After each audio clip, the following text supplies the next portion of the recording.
Taona maro lasa taloha, tao ny sento taoko misoa,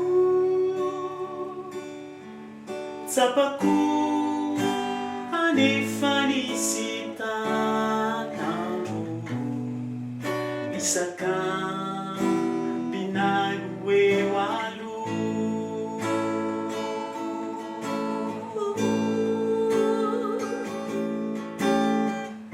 Arahaba ianao Taona Vaovao, Nomen'ny Ray ambony ny famindram-po nahatratrarako anao, an-zato asaramanitra, hafaliako hiakatra an-danitra, Hitondra fisaorana ho an'ilay Andriamanitra.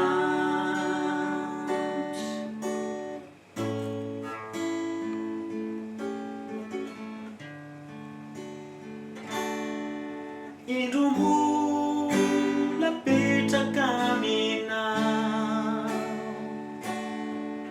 nikina sasiny izay atao, de tsy ahy hatrany ireo toky fa ianao hitantananidy.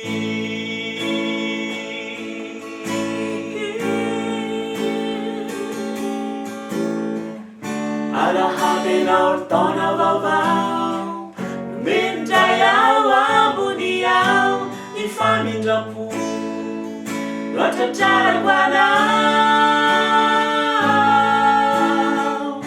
an-zato asaramanitra, hafaliako hiakatra an-danitra, Hitondra fisaorana ho an'ilay Andriamanitra. Arahaba ianao Taona Vaovao, Nomen'ny Ray ambony ny famindram-po nahatratrarako anao,